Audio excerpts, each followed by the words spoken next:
Man quotidien d'aujourd'hui, jeudi 29 février 2024. Thème: un destin irréversible. Un destin irréversible.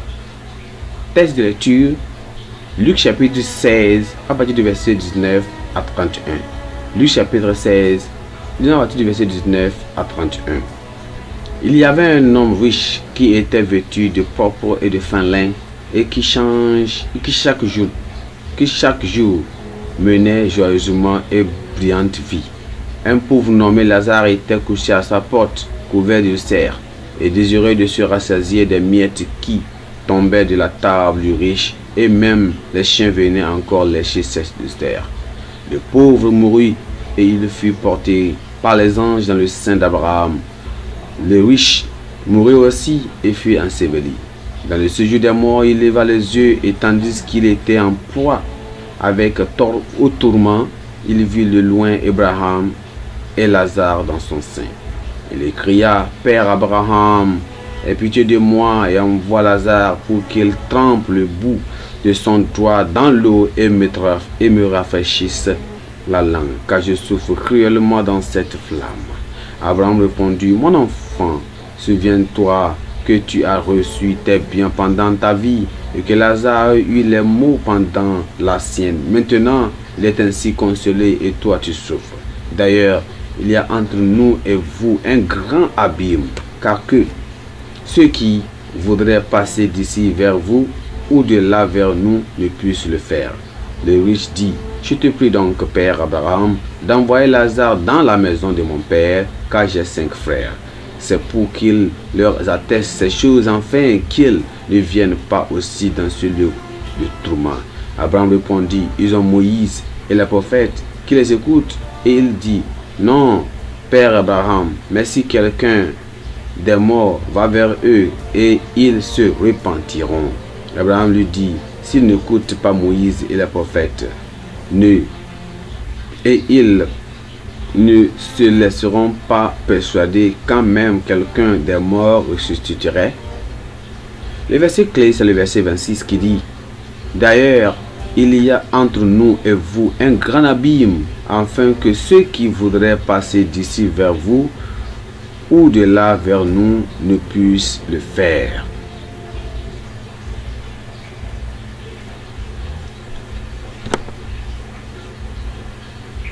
En thermodynamique, un processus irréversible est un processus dans lequel le système de son environnement ne peuvent pas revenir à leur état initial.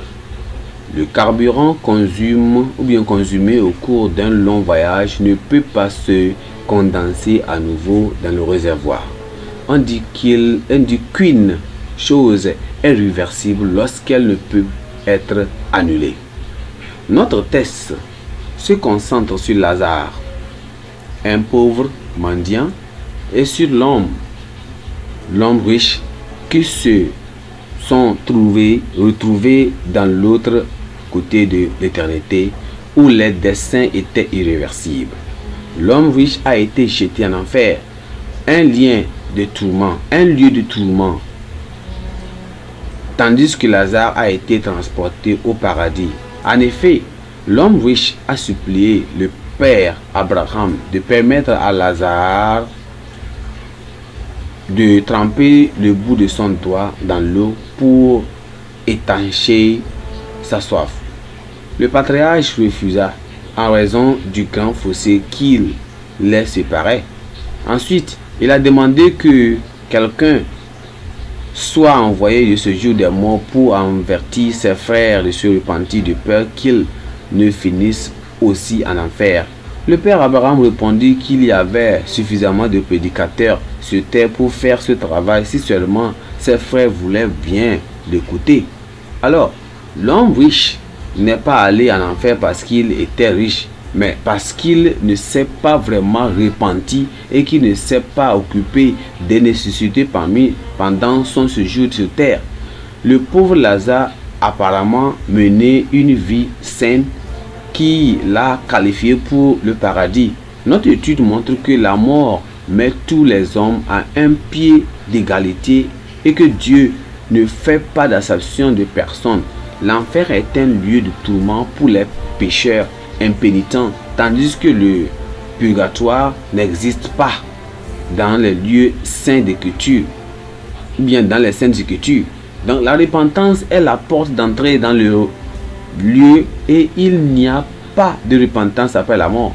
Le refus du père d'Abraham d'envoyer un ange ou un prédicateur du ciel de la parole pour avertir les frères de l'homme riche sur terre indique quoi?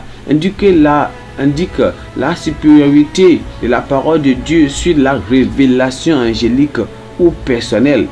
Nous ne devons pas retarder lorsque nous écoutons la parole de Dieu concernant notre salut. Et une fois sauvés, nous devons prêcher aux membres de nos familles qui ne sont pas encore sauvés pendant qu'ils sont encore en vie. Ce qui va nous aider que nous puissions aussi sauver leur vie.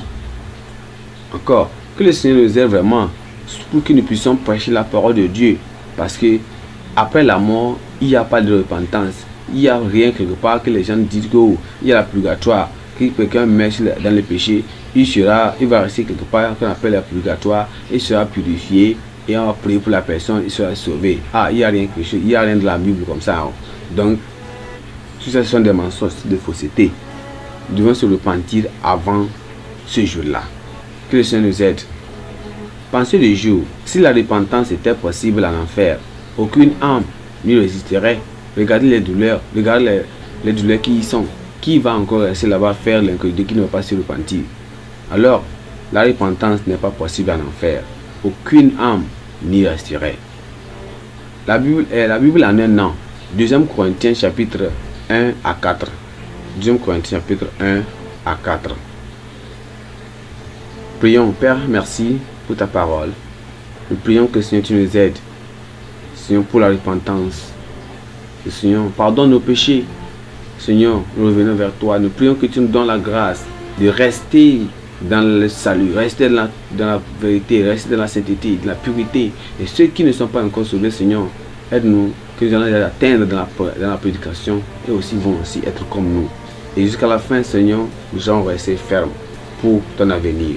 Merci, Seigneur. Au nom de Jésus, nous avons prié. Amen.